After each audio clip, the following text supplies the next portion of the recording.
કેવું ફીલ થાય જ્યારે ઘણા સમયથી તમારા પરિવારમાં કોઈ દીકરી ના હોય અને દીકરી આવે અને આખા પરિવારનું નામ રોશન કરે?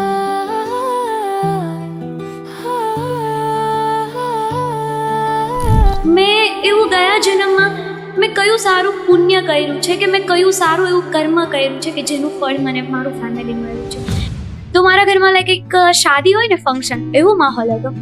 મારા મમ્મી ડેડીએ બધું રેડી રાખ્યું હતું અને મને એવું કીધું હતું કે આપણે પૂજા કરવા જવાનું છે. અને આગલે દિવસે ઘરમાં હાર આવી ગયો, સ્વીટ આવી ગઈ, એટલે મને તો એવું જોઈએ કે પૂજા જ છે એમ. પછી એ બધા બહાર આવ્યા ને તો મને આંખ પર પટ્ટી વાળી, એટલે ફિર બી મને કંઈક હતું કે ચલો કંઈક હશે. અને અંદર ગઈને ખોલ્યું ને તો હું રડવા જ લાગી. તમને જ્યારે પહેલો પ્રોગ્રામ કર્યો ત્યારે કેટલા રૂપિયા મળેલા? હવે હું તો શું કહેવાની કે મને કોઈ રકમ જ નથી મળેલી. મને તારીફ કરે અને મને ચોકલેટ આપી દે એટલે મારે સમજી જવાનું કે ઓકે મને પૈસા નહીં. નાઇટ આઉટ્સ હોય એમાં કોઈ એવો કિસ્સો થયેલો જે હજી યાદ હોય? ત્યાં તો અમે હજુ કરવા જતા હતા ને તો ટ્રોલીમાંથી જેવું બધું બહાર કાઢ્યું અને પછી તો બધા પકડ શું થયું હવે. તો તમે એવું ઈચ્છા રાખો છો કે કદાચ તમારા હસબન્ડ જે હોય ફ્યુચરમાં એ તમારી જ ફિલ્ડમાંથી હોવા જોઈએ, અથવા તો નહીં કોઈ મેટર નથી કરતું કે ભાઈ ચાલશે કોઈ બી ફિલ્ડ? મને મારા ફિલ્ડમાં મને મારો લાઈફ પાર્ટનર જોવો. કેમ નહીં?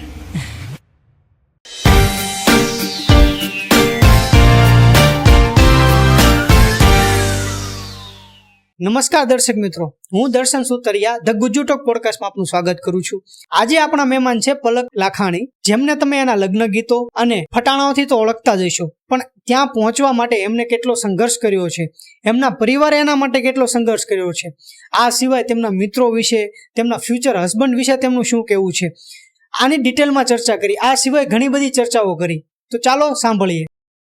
સો કેમ છો પલકબેન? બસ એકદમ મજામાં. તમે કેમ છો? એકદમ first class. Okay, first of all thank you for coming. અમને જોઈન કરવા બદલ તમારો ખૂબ આભાર. તો કેવો રહ્યો આજનો દિવસ?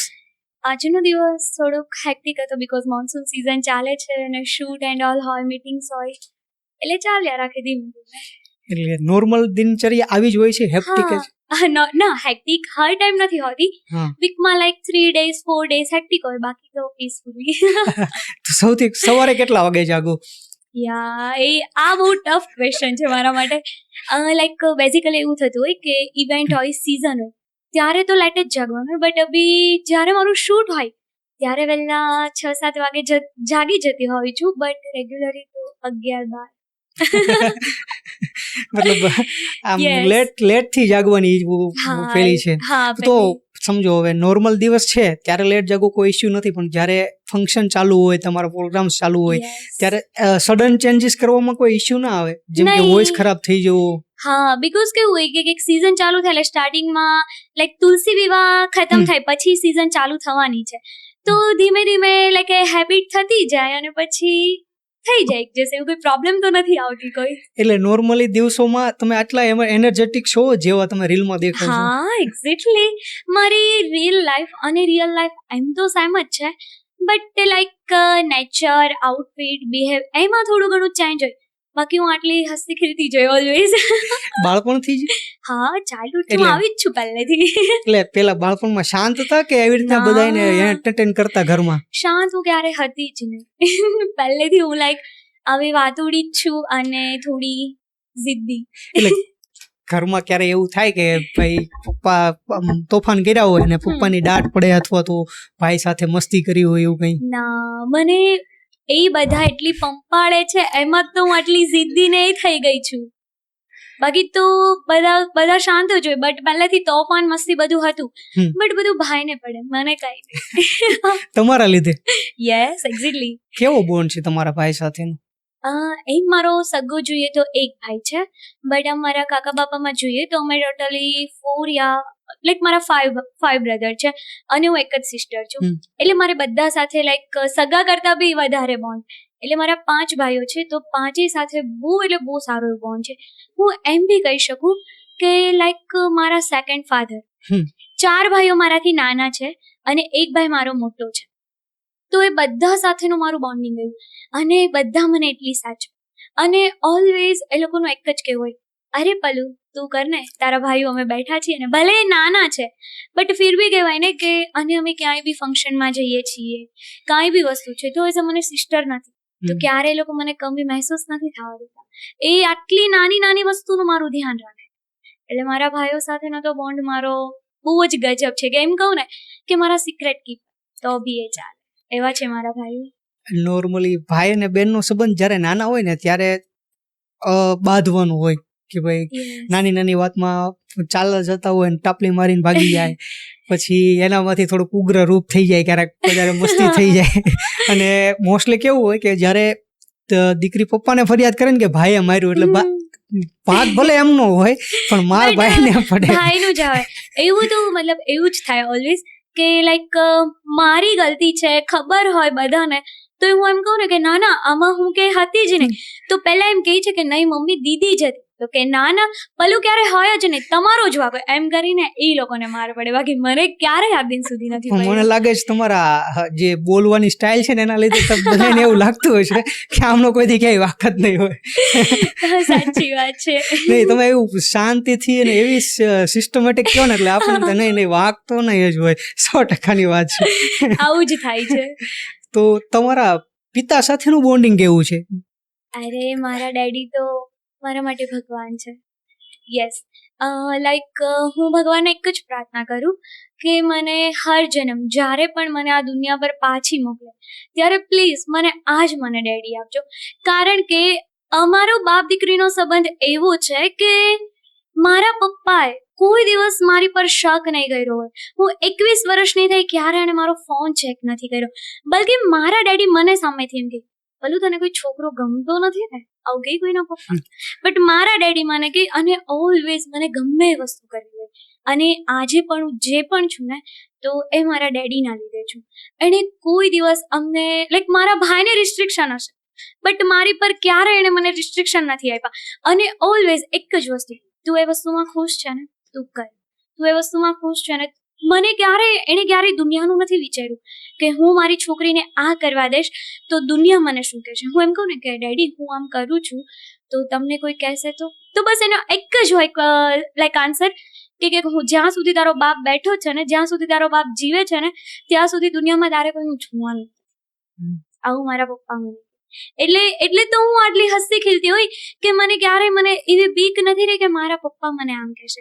અને એ જ રીઝનથી મેં ક્યારે એના લાઈક હું ખોટું કામ કરવા જતી હોય ને તો આ દુનિયા પરનો એટલો ભોળો આદમી મારા પપ્પા જેટલો મેં ક્યારેય નથી જોયો. અને હું એમ કહું ને કે એ સાક્ષાત મારા માટે ભગવાન છે તોય છે. અને બીજી વસ્તુ કે મેં મારી લાસ્ટ પોડકાસ્ટ હતી એમાં પણ કીધું હતું ને હું આમાં પણ કહું છું કે બધાના ઘરે એવું હોય છે કે એક દીકરી એના પિતાને હગ ન કરતી હોય વાલથી, અને આજની તારીખમાં મારા ડેડી ઓફિસથી આવે ને એટલે પહેલી હગ મારા ડેડી મને ને મારા ભાઈને કરે, અને એ ઓફિસે જાય છે મોર્નિંગમાં, હું તો સૂતી છું મને તો ખબર નથી ને, તો એના ઘરની સાક્ષાત લક્ષ્મીએ મને માને તો મારા પગને લઈ પગે લાગીને જાય. ત્યારે મને એમ થાય કે યાર મારા પપ્પા તો જો, બાકી આ કળિયુગ જ છે ને. ઘણી જગ્યાએ એમ કે માન મર્યાદા બધી વસ્તુ સાચી છે, પણ અત્યારનો સમય 21મી સદી તો આપણે જોવી પડે ને. આ મારા પપ્પા છે. બહુ સારી રીતે સમજાવ્યું કે તમે તમારા પપ્પા વિશેનું બોન્ડિંગ કેવું છે. બહુ જ બેસ્ટ. પણ ક્યારેક ને ક્યારેક છોકરાઓને આગળ વધવામાં પિતાનો બહુ મોટો હાથ હોય. મારામાં તો એમનો જ છે. એટલે જ્યારે તમે શરૂઆત કરી હોય, જ્યારે ગાવાની શરૂઆત કરી હોય અથવા તો તમને ઈચ્છા હોય કે મારે શરૂઆત કરવી છે, ત્યારે તમે ઘરમાં સૌથી પહેલા તમારા પિતાને જ સમજાવ્યા છે એવું મને લાગ્યું છે. હવે એમાં એવું હતું કે હું મ્યુઝિક ફિલ્ડમાં જાઉં, હું મ્યુઝિકની દુનિયામાં જાઉં, એ મારી મમ્મીનું સપનું. અચ્છા. હા, અને મારી મમ્માએ એના લાઈક ચાઇલ્ડહુડમાં એને સપનું પૂરું નથી થયું એટલે એણે મારામાં કહ્યું. અને જ્યારે મમ્મીએ લાઈક મને મ્યુઝિક ક્લાસમાં જ્યારે મને મૂકી ત્યારે અમારા ફેમિલીમાં ઘણા બધા ઇશ્યુઝ હતા, અને હું ને મારી મમ્મી રાયડા બી થા કે લોકો આવું કહે છે આમ છે. આપણામાં એવું કહે કે ભાઈ છોકરીઓને નો આ ફિલ્ડમાં મુકાય, અને અત્યારે બને છે બી એવું, એટલે એમાં પેરેન્ટ્સનો બી વાંક નથી, ફેમિલી મેમ્બરનો બી વાંક નથી. ત્યારે મારા પપ્પાએ એવું કીધું હતું કે મારું લોહી છે ને એ કે મને તો મારા લોહી ઉપર વિશ્વાસ હોય ને, અને મારી મમ્માને એવું કીધું હતું કે તમે બે ટેન્શન લ્યો માં હું છું ને એને જવા દે, એને જે કરવું છે ને બધું કરવા. સો તમને અહીંયા સુધી પહોંચાડવામાં તમારા પરિવારે કેટલું સેક્રિફાઈસ કરેલું છે? બધું મારા ફેમિલીએ જ કરેલું છે. ઇવન મારા મમ્મી ડેડી, હમ. મારા દાદા દાદી, મારા મોટા પપ્પા, મોટી મમ્મી ને મારા અંકલ હમ. ને મારા જે મેં ભાઈઓ કીધા, આ બધા વ્યક્તિએ એ લોકોને ઘણા બધાએ કીધું કે તારી છોકરી આમ છે, તારી છોકરી આમ છે, પણ નહીં, બધાનો એક જ વર્ડ્સ, એક જ લાઈન, અમારું લોહી છે ને, અમારા લોહી ઉપર અમને તો વિશ્વાસ હોય ને. બસ, કારણ કે એમાં એવું છે કે મારા ઘરમાં કંઈક 7-8 પેઢીથી દીકરી નથી, હું એક જ છું. અચ્છા. હા, મારી લાઈક બેન નથી, માસી નથી, સગા ફઈ નથી, એટલે એ બધાને એમ જ હતું કે અમારી દીકરીને અમારે જે કરવું હશે ને અમે કરવા દઈશું. અને એટલે જ એને મને ઉડવા માટેની પાંખો આપી. ઘણા લોકોએ કાપવાની ટ્રાય કરી, બટ એમાં મારું ફેમિલી ક્યારેય માન્યું જ નથી ને સ્ટીલ હજુ બી નથી. કેવું ફીલ થાય જ્યારે ઘણા સમયથી તમારા પરિવારમાં કોઈ દીકરી ના હોય અને દીકરી આવે અને આખા પરિવારનું નામ રોશન કરે, તો એ બાબતે એ પરિવાર છે એને કેવી ખુશી થતી હોય તમારા મમ્મી પપ્પાને? અરે મારા મમ્મી ડેડી તો આપણે સાઈડમાં વાત રાખીએ. ઇવન મારી મોટી મમ્મી જ્યારે એ લોકો અમદાવાદ રહી છે, તો અહીંયા સુરતમાં મારી ઇવેન્ટ હતી અને મારી મોટી મમ્મી અમદાવાદથી આવ્યા હતા, તો એ મારી ઇવેન્ટ્સ પર આવ્યા અને ત્યાં આવીને લિટરલી એ જતા હતા ને તો એ રડવા લાગ્યા કે મારી દીકરી આટલું સારું ગાય છે. કારણ કે ક્યારેય એવું રાખ્યું જ નથી કે મારી ભત્રીજી છે કે એ મારી મોટી મમ્મી છે. ના, મને કોઈ પૂછે ને તો બી હું એમ જ કહું કે મારા બે મમ્મી છે. બીકોઝ એમને ડોટર નથી ને, તો એમને એવું ફીલ ન થવું જોઈએ કે જો ભલે અમારી સાઈડ રહેતી નથી. એટલે મારા મમ્મી ડેડી કરતા બી વધારે હું એ લોકોનું રાખું છું. એવું છે. મેં થોડા ટાઈમ પહેલા તમારા એક ઇન્સ્ટામાં રીલ જોઈ હતી જેમાં તમને તમારા પરિવારે કાર ગિફ્ટ કરેલી છે. સો એ ફિલિંગ કેવી હતી? નો વર્ડ્સ, બીકોઝ મને લાઈક સ્ટીલ બિલીવ નથી થતું કે મારું ફેમિલી મારા માટે આટલું કરે છે. કહેવાય ને કે હું શું કહું ને એ લોકો વિશે મને ખબર નથી પડતી. અને કદાચ મારું મતલબ બધા લોકો મને એમ કહે છે કે તું આટલી ખુશ હોય છે, તું આમ હોય છે, બસ એનું રીઝન જ મારું ફેમિલી છે. અને બધી ગર્લ્સનું ડ્રીમ હોય છે કે આવું ફેમિલી એમને મળે. અભી ઘણી જગ્યાએ પેરેન્ટ્સ આવા નથી હોતા, ગ્રેન્ડ પેરેન્ટ્સ હોય છે, દાદા દાદી, એ આવા નથી હોતા. બટ મારા ફેમિલીમાં તો બધા લોકો મને ત્યાં સમજે છે. સો એ લોકોની વાત આવે ને તો હું પ્રોપર એક્સપ્લેન નથી કરી શકતી કે મારાથી ઇમોશનલ થઈ જવાય કે ખરેખર હું બહુ નસીબદાર છું કે મેં એવું ગયા જન્મમાં મેં કયું સારું પુણ્ય કર્યું છે કે મેં કયું સારું એવું કર્મ કર્યું છે કે જેનું ફળ મને મારું ફેમિલી મળ્યું છે, કે જે હું આ જન્મે કદાચ મને ખબર પડી જાય ને તો આ જન્મમાં એ પુણ્ય કરવા કે એ કર્મ કરવા માટે હું તૈયાર છું કે મને આવતા જન્મમાં પણ મને આ જ ફેમિલી મળે. બસ મારું ફેમિલી એવું છે. સો તમે જ્યારે ફરી વખત હું એ જ પ્રશ્ન ઉપર રિપીટ કરું છું કે કાર લેવા જતા હતા ત્યારે તમને શું કઈને લઈ ગયા હતા? હું પર્સનલી મહાદેવને બહુ માનું છું અને મારો બિઝનેસ પાર્ટનર બી છે અનિકેત કરીને, અને મારો બેસ્ટ ફ્રેન્ડ છે. એ મારો એક પાર્ટ ઓફ ફેમિલી જ છે. સો અમે ક્યારે એઝ અ ફ્રેન્ડ કે એઝ અ ફેમિલી મેમ્બર કે પાર્ટનર એવી રીતના ફ્રેન્ડ્સ કહેવા રહ્યા નથી. એ ઓલવેઝ અમે એમ જ માનીએ છીએ કે એ મારો એક ફેમિલી મેમ્બર છે. સો એ બધા મારા ઘરે આવ્યા હતા. સવારે હું જે આવી ગઈ તો મારા ઘરમાં લાઈક એક શાદી હોય ને, ફંક્શન, એવો માહોલ હતો. મારા મમ્મી ડેડીએ બધું રેડી રાખ્યું હતું અને મને એવું કીધું હતું કે આપણે પૂજા કરવા જવાની છે. અમે મહાદેવને માનીએ છીએ તો એવું હોય કે મારી બર્થડેમાં અમે પહેલી ધજા મહાદેવને ચડાવીએ છીએ. તો એવું હતું કે આપણે પૂજા કરવા જવાની છે. એટલે હું તો મસ્ત રેડી થઈ ગઈ કે ભાઈ પૂજામાં જવાના છીએ તો ફિર પછી એટલે અમે લોકો તો ગયા ને તો અહીંયા જ્યાં અમારી કાર ડિલિવરી લેવાની હતી ને ત્યાં ઉભા રહ્યા તો મને બહાર ઊભી રાખી અને બધા અંદર. તો મારો જે મેં તમને અનિકેતની વાત કરી ને, મારો બિઝનેસ પાર્ટનર, એ બી મારી સાથે. મેં કીધું મમ્મી ડેડી ક્યાં છે? તો મને કે એ અંદર એનું કામ બતાવે છે. એટલે ફિર બી એટલે મને એમ કે ઓકે હશે ત્યાં. મારી બંને ફ્રેન્ડ બી આવી ગઈ. એટલે મેં કીધું કે ખબર નહીં બધાને જવાનું હશે, વળી કંઈ મોટું હશે તો. અને આગલે દિવસે ઘરમાં હાર આવી ગયો, સ્વીટ આવી ગઈ. એટલે મને તો એવું જોઈએ કે પૂજા જ છે એમ. પછી એ બધા બહાર આવ્યા ને તો મને આંખ પર પટ્ટી વાળી દીધી. એટલે ફિર બી મને કંઈક હતું કે ચલો કંઈક હશે. અને અંદર ગઈને ખોલ્યું ને તો હું રડવા જ લાગી, કારણ કે મેં જે વસ્તુ વિચારી નહોતી ને એ વસ્તુ. અને એ બર્થડેનો દિવસ મારા માટે એટલો બેસ્ટ હતો કે મને એવું થયું કે કાશ મારી લાઈફમાં બધા દિવસ આવા. યસ, બહુ મસ્ત હતું. જે બી હતું ખરેખર મને હજુ બિલીવ નથી થતું કે મારા પેરેન્ટ્સે બી મારા માટે આટલું કર્યું છે. પણ ઘણી વાર ઘણી ફિલિંગ હોય ને, ખાલી ફક્ત ફિલિંગ છે, એને તમે શબ્દમાં ના વર્ણવી શકો. એક્ઝેક્ટલી. અને તમારી ફિલિંગ કોઈ બીજા વ્યક્તિ ફીલ પણ ના કરી શકે. 100%. તમે જ્યારે કીધું મહાદેવ, તો તમે મહાદેવને ખૂબ માનો છો, બરાબર? તો એવો કોઈ ઇન્સિડન્ટ થયો તો જ્યારથી તમે એમાં બિલીવ કરવા માંડ્યા, કે નહીં પહેલેથી જ નાનપણથી? મારા મમ્મા ડેડી મહાદેવને બહુ જ માને છે. હમ. અમારા કુળદેવી બી છે, સુરાપુરા દાદા બી છે, એમને બી અમે પહેલા જ રાખીએ છીએ, અને એમ અમે વૈષ્ણવ છીએ. બટ મારા મમ્મા ડેડી મહાદેવને એટલા માને છે, તો લાઈક એમનું જ જોઈને, ફેમિલીનું જ જોઈને મારામાં બાય બ્લડ. હવે એવું કહેવાય કે દેવોનો દેવ મહાદેવ, તમે એક્સપાયર્ડ થાવ ત્યારે તમારો લાસ્ટ દીવો તો એના ટેમ્પલે જ જવાનો છે ને, તો પહેલેથી જ તમે એને પામી લો તો તમારે દુનિયામાં ક્યાંય જવાની જ જરૂર નથી. અને હું જે બી છું ને એ એના જ આશીર્વાદ. બાકી મારા નસીબમાં કઈ વસ્તુ હતી જ નહીં. કહેવાય કે નસીબ લખે ને એને વિધાતા, એને દેવ કહેવાય, પણ જે તમારા ભાગ્યને બદલે ને એને મહાદેવ કહેવાય. એટલે એણે જ મારા ભાગ્ય બદલીને જે મારા નસીબમાં નહોતું ને એ બધું એણે જ મને આપ્યું છે. બસ મહાદેવ તો મહાદેવ છે. મહાકાલની વિઝિટ કરી તમે જ્યારે? ઉજ્જૈન. હા, ઉજ્જૈન. તો ત્યાંનું વાતાવરણ કેવું હતું? મતલબ આધ્યાત્મિકતા કેવી ફીલ થઈ તમને? ઉજ્જૈન એવું કહેવાય કે ઉજ્જૈન મહાદેવ જેને મહાકાલ બોલાવે એ જ જઈ શકે. અને ત્યારે હું ફેમિલી જોડે ગઈ હતી, અને મારા નસીબ કહેવાય ને કે ભગવાન પહેલેથી સાથે જ છે, મહાદેવ. તો અમે જેવા ત્યાં પહોંચ્યા, અને અમે અહીંયાથી એની માટે ચૂરમાના લડ્ડુ આવે ને એની પ્રસાદી લઈને ગયા હતા.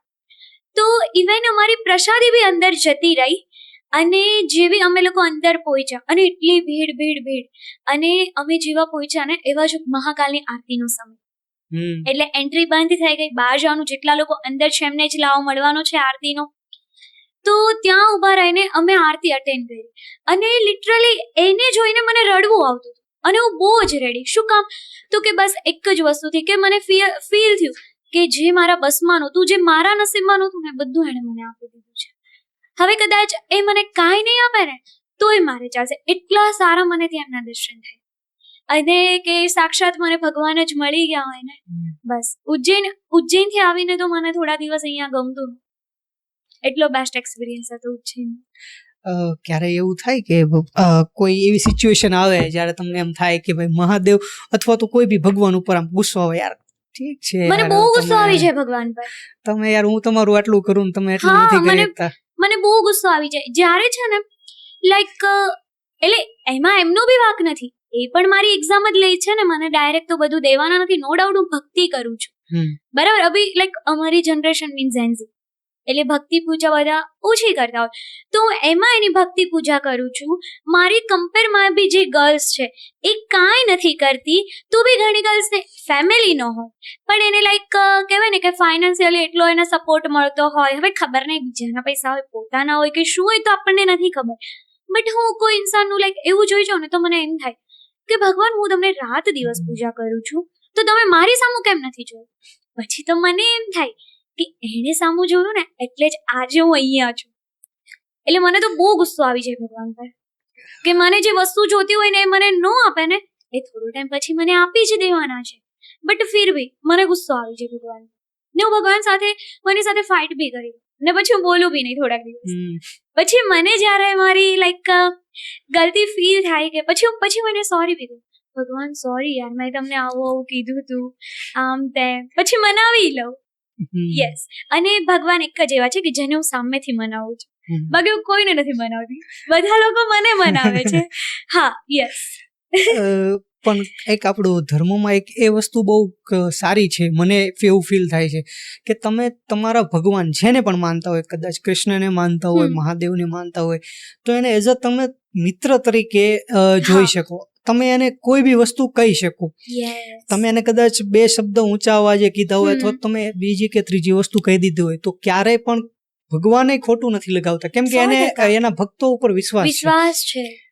અને એ આપણે એક ધર્મની એક સારી વાત છે કે તમે કોઈ બી ટાઈમે ક્યારેય પણ ગમે એ કહી શકો, કોઈ બી ફરિયાદ કરી શકો, ખોટું લગાડ્યા વગર તમારી આગલું કામ કરવાની જવાબદારી એની હોય છે.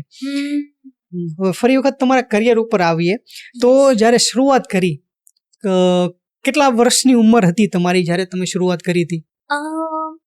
13 વર્ષની ઉંમર હતી ત્યારે હું મ્યુઝિક ક્લાસમાં લાઈક મેં અટેન્ડ કરવાનું સ્ટાર્ટ કર્યું હતું. ત્યારે મારી ફેમિલી કન્ડિશન બી એટલી વેલ સેટ નહોતી, અને બહુ બધું મેં સ્ટાર્ટિંગમાં સ્ટ્રગલ કર્યું હતું. પછી ધીમે ધીમે કરીને એઝ અ લાઈક હું સમૂહ લગ્નમાં સ્પીચ આપવા માટે જતી. મારી મમ્મા બીકોઝ ત્યારે એક્ટિવા બી નહોતી, કાર બી નહોતી, ડેડીને ઓફિસ જવાનું હોય અને ભાઈ તો મારો એકદમ નાનો હતો. સો મમ્મા મને ઓટોમાં લઈને જતી અને એમાંથી લાઈક હું સ્પીચ આપતી એઝ અ સ્પીકર. અને એમાંથી પછી મેં ધીમે ધીમે લગ્ન ગીત સાઈડ હું વળી અને ત્યારે મેં પહેલા કોરસ મીન આપણે જે બેકગ્રાઉન્ડ સિંગર જીલવામાં કહીએ તો એમાં મેં સ્ટાર્ટ કર્યું હતું. તો ત્યારે હું એન્કરિંગ બી કરતી, લાઈક વિધિ સર આવે એ સ્પીચ બી આપતી અને કોરસ પણ કરતી.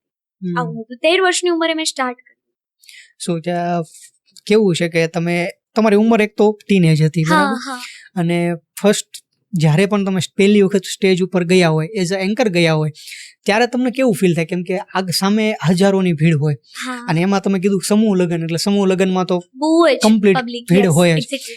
તો કેવું ફીલ થયું હતું જ્યારે પહેલી વખત સ્ટેજ ઉપર ગયા હતા? પહેલી વખત ગઈ ને ત્યારે તો પહેલેથી મારા મમ્મા ડેડીનું તો ડ્રીમ જ હતું કે મારી છોકરી એટલી આગળ વધે, એને લોકો ઓળખે અને એ રીતે. તો મને મારા મમ્મા ડેડી મને સ્પીચ આખી રેડી કરાવતા, એ મને બોલતા શીખવાડતા અને જે મારો વોઇસ બી અભી છે, જે સ્વીટનેસ છે મારા વોઇસમાં, એ બી લાઈક મને પ્રાઉડ થાય કે મને બાય બ્લડ છે. લાઈક મારી મમ્માનો સેમ અવાજ આ ટાઈપનો છે, એમનો મારાથી બી વધારે સ્વીટ છે. એટલે એ મને બધું શીખવાડતા અને સ્ટેજ પર જઈને હું પરફોર્મ કરતી અને ત્યારે મને એમ જ કહેતા કે પલુ તને એમ જ રાખવાનું કે દીકરા તારી સામે કોઈ નથી. અને જે હજુ બી સ્ટીલ હું એ જ ફીલ કરીને હું બધાની સામે બેઠી હોય, બધાની સામે પરફોર્મ કરતી હોય. એટલે પહેલેથી લાઈક મને ફિયર જેવું તો હતું જ નહીં, એકદમ નાની એવી હતી ત્યારે. પછી ધીમે ધીમે જ્યારે મારા પોતાના ઇવેન્ટ કરવા લાગી ત્યારે થોડો થોડો ફિયર હતો. બટ કે ને કે જેવું મારું ફેમિલી છે ને એના કરતા બી બેસ્ટ મારો બિઝનેસ પાર્ટનર છે, જે અનિકેત, જે બહુ સારો મારો બેસ્ટ ફ્રેન્ડ બી છે, જે લોકોને બી ખબર છે. ઓકે, અને એના સપોર્ટ અને કે ને કે સ્ટેજ પાછળનું કામ, કે જે ચહેરો દુનિયા સામે નો આવે કે કેટલી મહેનત કરે છે, મારી લાઈફમાં એ કામ એ કરે છે. એટલે એ લોકો બધા મને પુશ કરતા. અને એક જ વસ્તુ, ભૂલ થાય તો સામેવાળાને ક્યાં ખબર છે તું શું બોલીએ, એ લોકોને થોડી ખબર છે કે તારી બુકમાં આ છે. બસ આવી રીતે કરી કરીને આજે હું અહીંયા પહોંચી. તમે કીધું કે તમારો અને તમારા મમ્મીનો વોઇસ ઓલમોસ્ટ સેમ છે, હા. તો ક્યારે એવું થાય કે કોઈ કોલ કર્યો હોય ને એને આખી વાત એક્સપ્લેન કરી દીધી તમારા મમ્મીને, પછી તમે સામેથી કહો કે ભાઈ નહીં નહીં હું એ નથી, હું આપું, લ્યો કોલ? અમારે ઘણી વખત લાઈક ફ્રેન્ડ સર્કલમાં જ મારી કોઈ ફ્રેન્ડનો યા મારા કોઈ ફ્રેન્ડનો ફોન આવે તો લાઈક મમ્મા રિસીવ કરી લે, તો એને ખબર ન હોય તો મમ્મા એમ કે ને અરે હા હા બોલ બોલ બોલ બોલ, તો સામેવાળાને એમ થાય પછી એમ કે અરે આંટી બોલું છું, રૂપ પલકને આપું. બટ મારા ઘરે એટલું ફ્રીડમ છે, સો કદાચ ગમે એવી વાત આવી ગઈ હોય ને તો એ ક્યારે મારા ઘરે કઈ પ્રોબ્લેમ આવે. તમને જ્યારે પહેલો પ્રોગ્રામ કર્યો ત્યારે કેટલા રૂપિયા મળેલા?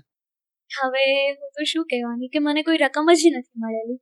જ્યારે હું ફ્રીમાં કરેલું સ્ટાર્ટિંગમાં ઇવેન્ટ કરતી ને ત્યારે as a payment base, as a રકમ બેઝ મને એક ચોકલેટ, મને ચોકલેટ, હું બધાથી નાની હતી તો કેવું કે મને તારીફ કરે અને મને ચોકલેટ આપી દે એટલે મારે સમજી જવાનું કે ઓકે મને પૈસા નહીં.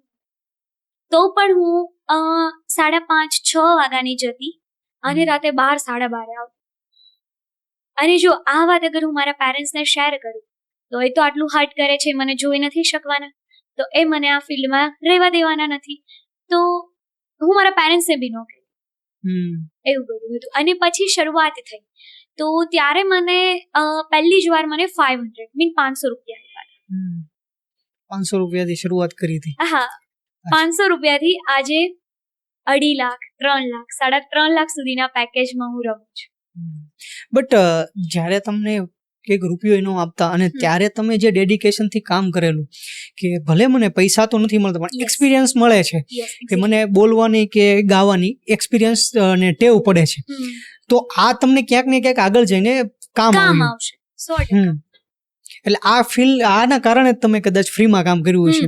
આના કારણે જ. અને કેવું કે લોકોનો બી ઘણો લાઈક એક્સપિરિયન્સ મને થયો કે હું જતી, કહેવાય ને કે આપણામાં એક કહેવત છે કે નાણાં વગરનો ના થયો નાણે ના થાલા.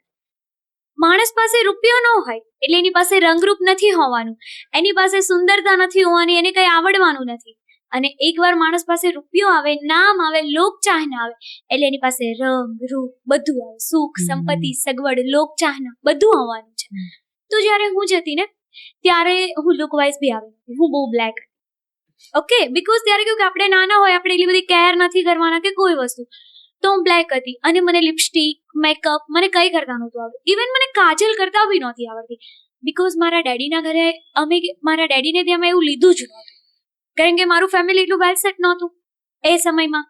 તો હું જતી ને તો સ્ટેજ પર અમે જઈએ, એક તો ફ્રી ઓફ ચાર્જ હું વર્ક કરતી, એક ચોકલેટમાં ચલાવવાનું, અને હું જાઉં ને તો સ્ટેજ પર બધા હોય ને લાઈક આર્ટિસ્ટ, તો મને એકને અલગ પાડી દે, મને અલગ પાડી દે, પછી લાઈક મારું બધા હસે, મને કોઈ બોલાવે નહીં, મને એકલી પાડી દે. હું બધું જોતી હોય બટ ઇટ્સ ઓકે કારણ કે ટાઈમ નહોતો આપણી પાસે, ત્યારે મારી પાસે કળા નહોતી એ વસ્તુની, એટલે હું આ બધી વસ્તુ જોતી. પછી માંડ હું રાત પાડું, હું બધું સાંભળતી, શીખતી, જોતી.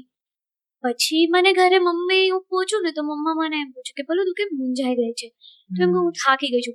અને રાતે 12, 12:30, 1 વાગે ઘરે આવીને સવારે 5:30, 6 થાય ને ત્યાં મારી સ્કૂલ બસ મને લેવા આવી જતી.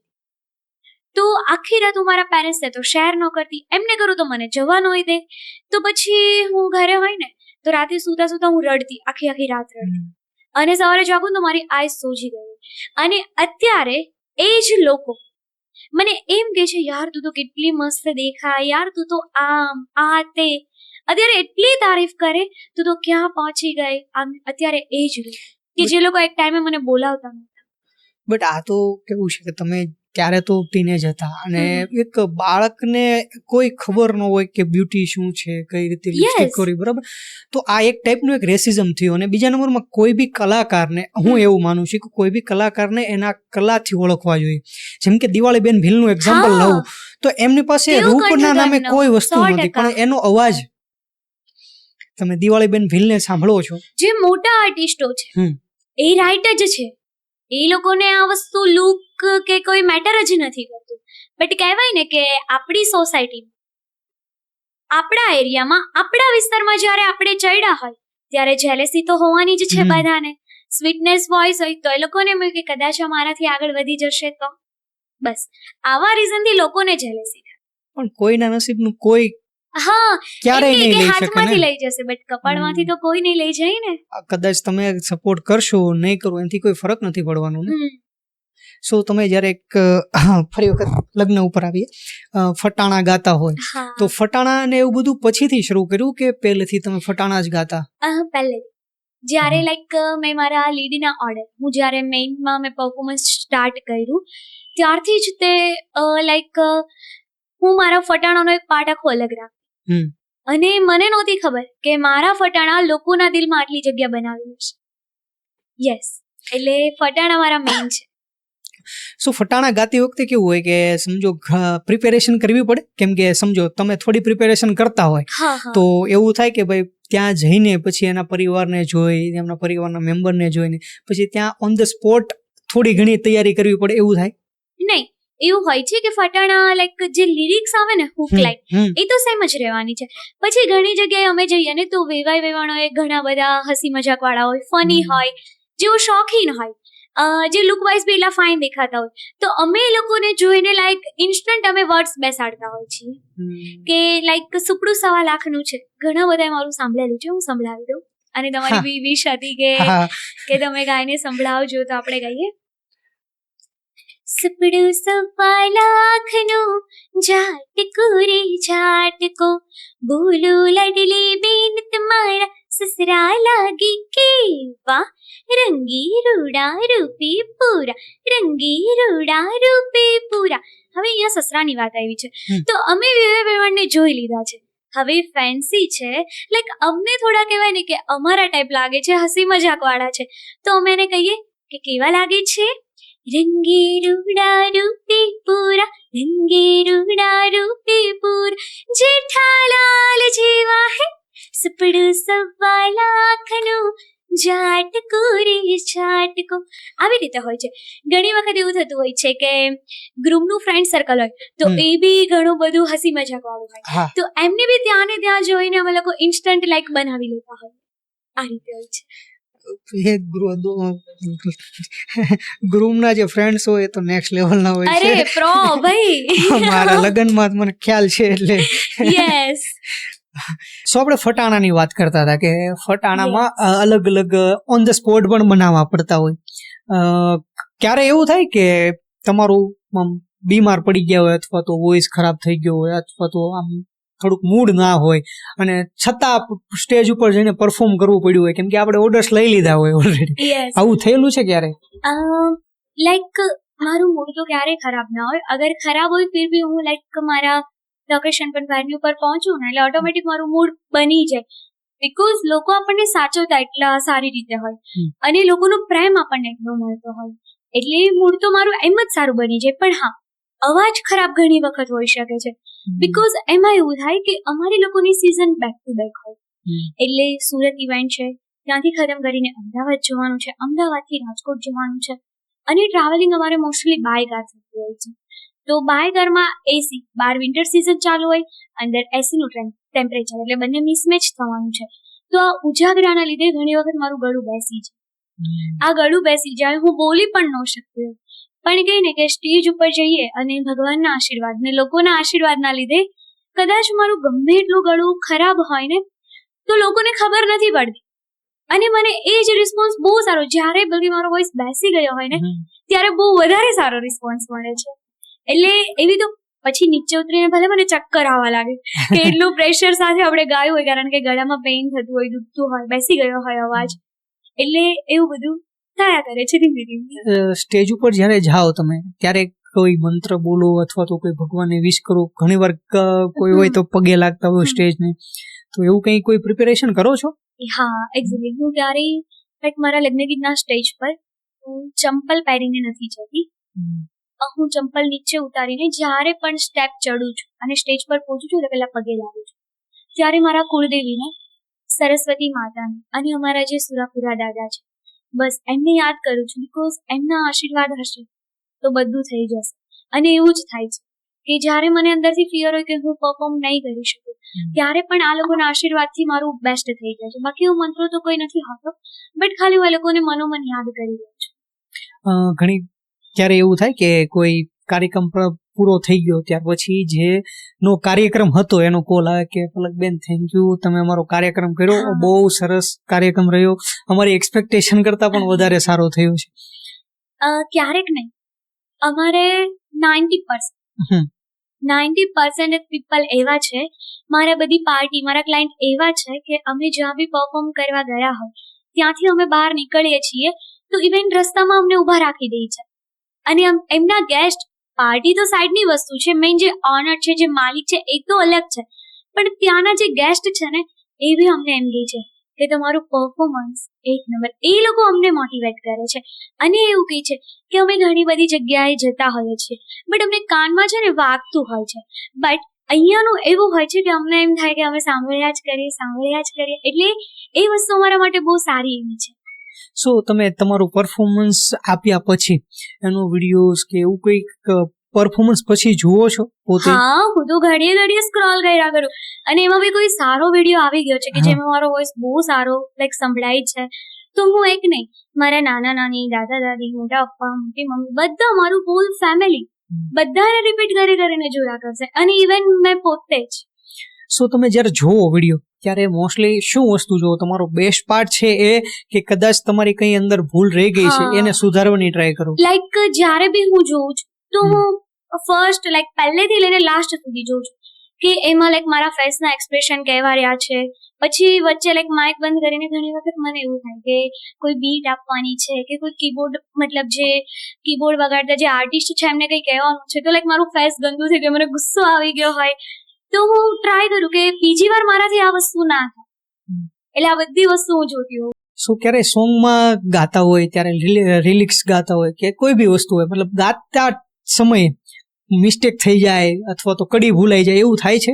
અરે એવું તો મારે તો બધા શોમાં હોય જ બીકોઝ એમાં એવું થાય કે સામે ઓડિયન્સ હોય ને એનો એટલો બેસ્ટ રિસ્પોન્સ હોય તો લાઈક અમારા ફેરા છે, પછી કોઈ એવા સિલેક્ટેડ સોંગ છે કે જે એનર્જી વાળા હોય તો લોકોને લાઈક બધા ઝૂમવાણી ગીત હોય તો લોકોને મજા આવે તો એ બધા ચીયર અપ કરતા હોય તો જોડે અમે બી કરવા લાગે તો અમને બી કડી ભૂલાઈ જાય કે ભાઈ અહીંયા શું વર્ડ્સ હતા પછી ઓન ધ સ્પોટ અમે કઈ નહીં તો અમે આલાપ સેટ કરી દઈએ અને પછી અમે બુકમાં જોઈએ કે અચ્છા આ અહીંયા આવતું હતું, આ અહીંયા આવતું હતું. એટલે આવું બી ઘણી વખત થાય છે. સ્ટેજ ઉપર ઉભા રહેતા આજે પણ ગભરાટ થાય છે કે નહીં? હવે નહીં? નહીં, હવે નથી થતી. ક્યારેક એવું થઈ જાય ને, લાઈક હેલ્થ વેલ હોય, ડાઉન કોન્ફિડન્સ હોય ને, ત્યારે લાઈક ફિયર હોય કે મારાથી બેસ્ટ નહીં થશે તો બસ, બાકી તો એવી કોઈ થતી નથી. જ્યારે તમે તમારી રીલ જુઓ અને તમે એમાં કદાચ મિસ્ટેક થઈ છે તો મિસ્ટેકને જુઓ ત્યારે તમને એવી કઈ વસ્તુ તમારા પોતાની જાતમાં જે બેસ્ટ લાગે છે કે હું આ તો એક પરફેક્ટ જ કરું, ગમે કદાચ તમે મને અડધી રાતે ઊંઘમાંથી જગાડીને પૂછો અથવા તો આ પરફોર્મન્સ કરવાનું કયો એટલે હું આ તો બેસ્ટ જ કરીશ? મારી એક્ટિંગ એમાં હું પ્રો, મને અડધી રાતે નીંદરમાં બી ગઈ ને તો એ મોઢું તો હું હલાવી જ દઉં, ગમે એવું થાય. એટલે એ મારા જે સોંગ છે અને જે લાઈક મારો ટોન છે એ વસ્તુ ક્યારેય ન જાય. એ મારી બહુ બેસ્ટ હેબિટ છે અને લોકોને એ જ ગમે છે. તમે એક બંસીધર મ્યુઝિક હેન્ડલ કરો છો, બરાબર? તો ટીમ હેન્ડલ કરવી ઈઝી છે કે પરફોર્મ કરવું ઈઝી છે? બંને. બીકોઝ જો હું ટીમ હેન્ડલ પ્રોપર અમે નહીં કરી, જો કે મારા માટે તો આ વસ્તુ હાર્ડ નથી, બીકોઝ એમાં એવું છે કે મારો જે બિઝનેસ પાર્ટનર છે એના થકી લાઈક મને આ કોઈ પ્રોબ્લેમ જ નથી આવતી. મારી બધી જે મતલબ બીજી વસ્તુ છે, મેં જેમ કીધું એમ સ્ટેજ પાછળનું બધું વર્ક બધું એ જ હેન્ડલ કરી લે છે. મારું મેઇન વર્ક શું કે મને મસ્ત રેડી થઈને સ્ટેજ પર જવાનું અને બેસ્ટ પરફોર્મ આપવાનું, બાકી બધું એ હેન્ડલ કરી લે છે. બટ એ કરતો હોય છે તો એને ઘણી બધી પ્રોબ્લેમ આવતી હોય છે. ટીમ મેમ્બરને હેન્ડલ કરવાના, સ્ટેજ પર પરફોર્મન્સ કેવું ચાલશે કેવું નથી ચાલતું, ક્યારેક સાઉન્ડ માસ્ટર જે કરતા હોય છે એન્જિનિયર, તો ક્યારેક એમની બી ઘણી વખત ગલતી થઈ જતી હોય છે, તો બધી રિસ્પોન્સિબિલિટી એ હેન્ડલ કરતા હોય છે. એટલે મને તો આ કંઈ પ્રોબ્લેમ નથી આવતું. મને ખાલી હું જેટલી કલાક સ્ટેજ પર છું એટલી જ વાર લાઈક મને પબ્લિકને હેન્ડલ કરવાનું હોય છે અને મારા જે આર્ટિસ્ટો છે એમને હેન્ડલ કરવાના હોય છે. અચ્છા, તો ક્યારે પ્રોગ્રામ તમે ફિક્સ કરતા હોય તો કેવું હોય છે કે આર્ટિસ્ટ માટે એનું આ દિલ હોય ને આર્ટિસ્ટિક હોય, એટલે જલ્દીથી કોઈ ફાઇનાન્શિયલ વાત હોય ને એ કોઈને કહી ના શકે કે ભાઈ મારો ચાર્જસ આટલો છે આટલો છે, તો એવું થાય કે તમે નેગોશિએશન કરતા હોય સામે વાળા, એટલે તમે જાતે કહી ના શકો કે ભાઈ હું આટલા તો ચાર્જ કરું જ છું ભાઈ? હવે એમાં એવું થતું હોય છે કે લાઈક અમારી પ્રાઇસ જે હોય છે, પહેલા એ લોકો ઓફિસે આવે છે તો અમે લોકોને એક્સપ્લેન કરી જ દઈએ છીએ કે આટલી આટલી અમારી પ્રાઇસ છે, આ છે. તો અમને એવું કહેતા હોય કે ભાઈ આ લોકો તો આટલામાં કરે છે, તો અમે એક જ વસ્તુ કહીએ અને આપણને બધાને બી ખબર જ છે સારું ક્યારેય સસ્તું નથી હોતું, સસ્તું ક્યારેય સારું નથી હોતું. તો પાછા એ અમને એવું કે અમને તમારું ગમે છે એટલે જ તો અમે અહીંયા આવીએ છીએ. એટલે પછી કેવું કે એ લોકો બી થોડું ઘણું સમજી જાય, અમે બી થોડું ઘણું સમજી જઈએ અને થઈ જાય છે. જો કે અમારા ક્લાયન્ટ જેટલા બી છે બધા બહુ સારા, બહુ જેન્યુઅન વ્યક્તિ છે, સો એવી ક્યારેય પ્રોબ્લેમ નથી આવતી. ક્યારે એવું થાય પરફોર્મન્સ કમ્પ્લીટ થઈ ગયું અથવા તો પ્રોગ્રામ કમ્પ્લીટ થઈ ગયો અને પછી જે આપણે જે પૈસાની ઉઘરાણી કરવામાં બહુ ટાઈમ લઈ લીધો હોય કે ભાઈ ક્યારેય પતાવતા જ ન હોય, ઘણા હોય બધા સરખા ન હોય, એટલે ક્યારે એવું થાય કે ભાઈ એની પ્રોગ્રામ પત્યા પછી એક વર્ષે એને પૈસા આપ્યા હોય? એક વર્ષે પૈસા એવું તો ક્યારેય નથી બન્યું, બટ 2-3 વખત અમને પેમેન્ટ જ નથી આવ્યું. એ લોકોને ગમ્યું હોય બધું હોય પણ પછી એમનું કોઈ, અને પછી કેવું કે સામેવાળા ઇન્સાનને શરમ નથી બટ આપણામાં તો હોય ને, તો પછી અમે કહીએ કે કંઈ નહીં, ચલો ભાઈ આપણા નસીબમાં નહીં, અમે હેપીલી એક્સેપ્ટ કરીને અમે અમારે ત્યાં જેટલા બી આર્ટિસ્ટો આવે છે એને અમે અમારા ઘરના આપી દઈએ. એવું થાય કે આર્ટિસ્ટ તમારે ત્યાં જેટલા આવે છે તો ક્યારેક એમની મિસ્ટેક થઈ ગઈ હોય પછી આખો બ્લેમ તમે તમારા ઉપર લેવો પડે કે નહીં મારી મિસ્ટેક હતી, કંઈ નહીં ચાલો જે થયું એ? નહીં, અમારે કેવું થાય કે આર્ટિસ્ટ અગર ગલતી કરે છે, એઝ અ હું મેઇન સિંગર હું ગલતી કરું છું તો ઓડિયન્સને ખબર જ નથી પડતી, બીકોઝ અમે બધા અંદર જ એટલું કોર્ડિનેટ કરી લીધું હોય છે કે અમારી જે મિસ્ટેક છે અમને જ ખબર છે, અમે એકબીજાની સામું જોઈ લઈએ છીએ, આઈ કોન્ટેક્ટ થઈ જાય છે. તમારા જે વાયરલ સોંગ્સ ને રીલ્સ હોય છે બરાબર, તો ક્યારે એવું થયું, પહેલી રીલ એવી ક્યારે હતી કે જ્યારે તમને એમ લાગ્યું નહીં હવે જે રિકોગ્નિશન મને મળવું જોઈએ અને જે મને લોકોની તારીફ મળવી જોઈએ હવે થઈ એ પર્ટિક્યુલર રીલ પછી? ઓકે, હવે એવી રીલ્સ મેં જે આગળ સુપડું સવા લાખનું ગાયને તમને સંભળાવ્યું, તો જ્યારે અમે અમારા બંસીધરના પ્રોફાઇલ પરથી અમે એ વિડીયોને પોસ્ટ કર્યો હતો, એક રીલ્સ હતી સુપડું સવા લાખનું સિંગિંગ વાળી, તો એના વ્યૂઝ અમારે મિલિયનમાં છે. અને એમાંથી અમને લાઈક ઘણી બધી ઇવેન્ટ્સ મળી છે, અને પછી અમે જેટલી બી રીલ્સ પોસ્ટ કરી છે તો અમને લોકોનો બહુ જ સારા એમાં પ્રેમ મળ્યો છે. સો એ જે પહેલી રીલ્સ મારી હતી એ બહુ જ અમારી વાયરલ થઈ હતી.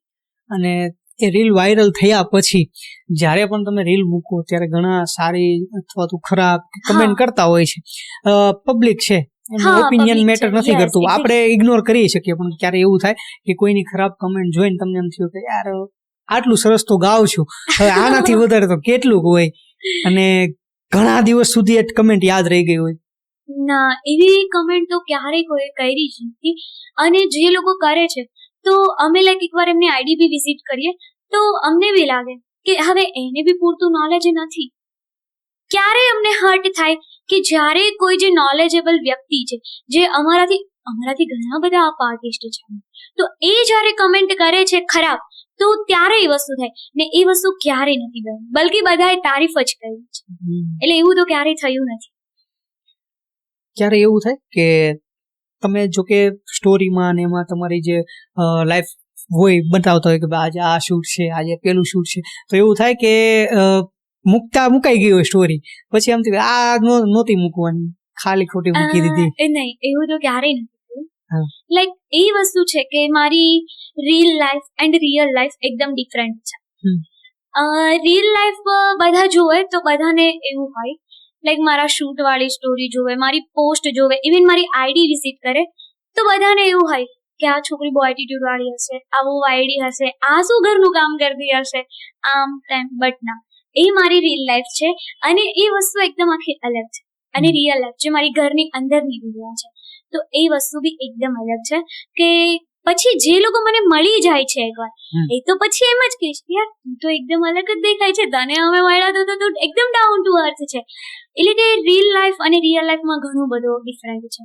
ઇવન ઘરનું કામ બી મારા મમ્માને કોઈ નીડ છે, આ છે તે છે, તો હું એમને કરાવું છું, બીકોઝ હું બી એક ગલત છું ને, હું બી એક છોકરી જ છું ને, તો એ બધી વસ્તુ એને કરાવું છું. પછી વાત રહી સંસ્કાર, તો જ્યારે બી ફેમિલી ફંક્શન છે, કોઈ પૂજા પાઠ છે, એવું જરૂરી નથી કે કોઈ છોકરી અગર શોર્ટ કપડાં પહેરે છે, કોઈ છોકરી અગર રાતે રખડે છે, તો ભાઈ એના ઘરની પરમિશન હોય છે, એના ઘરની ફ્રીડમ હોય છે. જરૂરી નથી કે બધી ગર્લ્સ એના પેરેન્ટ્સને ખોટું બોલીને લાઈક બહાર જતી હોય. તો મારા ઘરની બી ફ્રીડમ છે કે હું શોર્ટ કપડાં પહેરું છું, બહાર રખડું છું, પછી બોયઝમાં મારા એટલા ફ્રેન્ડ છે, તો એ બધી મારા ફેમિલીને ખબર છે, એને હું કહીને જાઉં છું.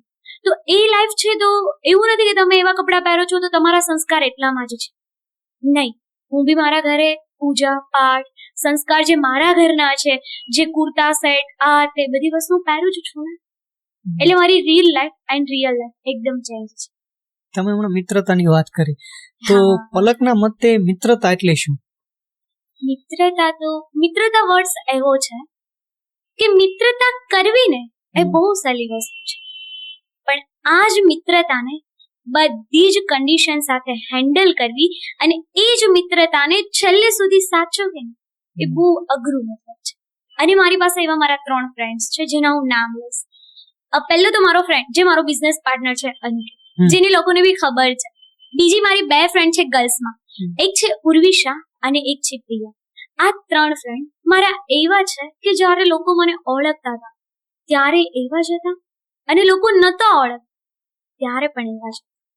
અને ક્યારે એ લોકોએ મને જજ નથી કર્યું કે અડધી રાતે બી મને કોઈ પણ નીડ છે અને હું એક ફોન કરીશ ને, ક્યાંક ને ક્યાંક ફેમિલી મેમ્બર નહીં પહોંચી શકે ને, તો ત્યાં એ અડધી રાતે બી આવી જશે. આવી છે મારી એ લોકો સાથેની.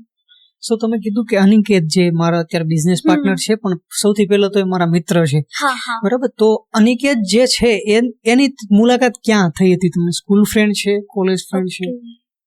હવે એમ તો કહીએ તો લાઈક અમે લોકો એ મને ઓળખતો હતો એકદમ. અમે નાના હતા, 4-5 વર્ષ પહેલા, જ્યારે મારું 12th સ્ટાન્ડર્ડમાં, જ્યારે હું 12thમાં હતી અને હું એઝ અ કોરસમાં ઓર્ડર કરતી હતી. હું લીડના હજુ મેં ઇવેન્ટ સ્ટાર્ટ નહોતી કરી, અને એ જ્યારે મને ઓળખતો ત્યારે કંઈક એના ઘરની પાછળ હું ઇવેન્ટ કરવા ગઈ હતી ને એમને બી આવું બધું મ્યુઝિકનો લાઈક શોખ હતો. એમાંથી એઝ અ અનનોન પર્સન એકવાર ઇન્સ્ટામાં મને એમનો મેસેજ આવ્યો, અને એ મેસેજમાંથી અમારા લોકોની વાત થઈ, અને જેમાંથી અમે મળ્યા. ત્યારબાદ મજાકમાં જ અમે બંસીધર ઇવેન્ટ સ્ટાર્ટ. અમને નહોતી ખબર કે એક દિવસ અમારી ઇવેન્ટ આટલી મોટી થશે. લોકોના દિલમાં જગ્યા બનાવી લેશે. અને ત્યારે અમે બેસ્ટ ફ્રેન્ડ હતા. એમને લાઈક એ મારાથી મોટો છે અને હું નાની છું, તો લાઈક હું કેવી કે હું પહેલેથી જિદ્દી ને તોફાની ને એવું બધું, એટલે ગમે એટલી વાર ફાઇટ થાય ગમે થાય તો એ બહુ બધું એડજસ્ટ કરે યાર. અને હું તો આમ નહીં જ કરું. અને મને નાની નાની બધી વસ્તુમાં એ બહુ સારું સમજાવે અને મને ઘણો બધો સપોર્ટ બી એવું છે. સો મતલબ એમ કહેવા જાવ તો એ તમારો બિઝનેસ પાર્ટનર કમ બેસ્ટ ફ્રેન્ડ વધારે છે, જે તમને સમજે છે અને તમારી લગભગ બધી જ વસ્તુ હેન્ડલ કરે છે. બધી વસ્તુ. અને હકીકતમાં આવા મિત્ર મળવા બહુ નસીબની વાત છે, ખાસ કરીને ગર્લ્સ માટે. અને પહેલી વસ્તુ તો એ કે એ જે વસ્તુ લેટ ગો કરે છે, એ જે વસ્તુ એડજસ્ટ કરે છે, એ જ વસ્તુ મેઇન મેટર. બાકી જો મારા હાથમાં હોત તો આ ફ્રેન્ડશિપ ક્યારની ખતમ થઈ ગયો, બીકોઝ મને લેટ ગો કરતા નથી ફાવતું, મને એડજસ્ટ કરતા નથી ફાવતું. સો તમે ફ્રેન્ડ્સની વાત કરી તો ક્યારેય ફ્રેન્ડ્સ સાથે નાઇટ આઉટ કરો છો? ઘણી બધી વખત.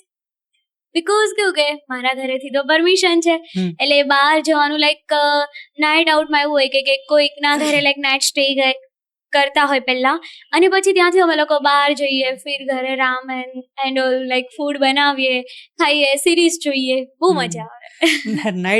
નાઇટ આઉટ્સ હોય એમાં કોઈ એવો કિસ્સો થયેલો જે હજી યાદ હોય, ક્યારે કોઈ કાંડ કરી લીધો હોય?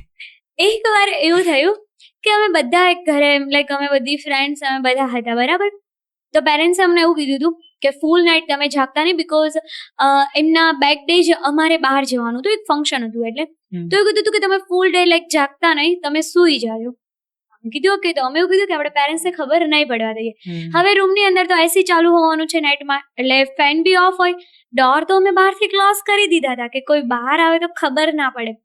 તો અમે લોકો લાઈક પાસ્તા બનાવતા હતા તો કીધું કે આપણે બહુ ધ્યાન રાખશું કે કઈ આપણાથી બર્તન કે કઈ પડી ના જાય. ત્યાં તો અમે હજુ કરવા જતા હતા ને તો ટ્રોલીમાંથી જેવું બધું બહાર કાઢ્યું તો ટ્રોલી જાગી નીચે પડી ગઈ. અને પછી તો બધા ખખડ શું થયું કારણ કે હવે બર્તન એક સાથે એટલા બધા પડે છે તો એનો કેટલો અવાજ આવવાનો. અને પછી તો બધા બહાર આવ્યો કીધું હતું કે રાતે 3-3:30 થઈ ગયા હતા કે તમને એકવાર ના પાડી હતી કે તમે, તો પછી અમે કીધું કે અમે બધા સૂઈ જ ગયા હતા પણ આને ભૂખ લાગી હતી ને તો એણે અમને બધાને જગાડ્યા, એટલે અમે બધા જાગી ગયા. પછી થોડું ખીજાણા અને થોડી દાટ પડી, પછી સૂઈ ગયા બધા, અને પછી પાસ્તા કઈ બનાવ્યું નહીં. પણ આ એક ફ્રેન્ડ સાથે નાઇટ આઉટ કરવું અને જે આ દિવસો યાદ કરીને આપણને જે અંદરથી ખુશી મળે એ અલગ હોય. કેમ કે અમે કોલેજ ટાઈમ ઉપર જયારે નાઇટ આઉટ કરતા અથવા તો બહાર રખડતા, અમારે મોસ્ટલી કેવું કે 2-3 વાગી જાય ત્યારે ઘરે જતા. જોકે એટલું અલાઉડ નહોતું ઘરે કે કોલ આવી જાય. એમાં એવું છે 1 વાગે ને એટલે 12 વાગે મેક્સિમમ મમ્મીનો કોલ પેલો આવી જાય કે ભાઈ ક્યારે આવ્યો છો, ક્યાં પહોંચ્યો છો ને કઈ જગ્યાએ છો.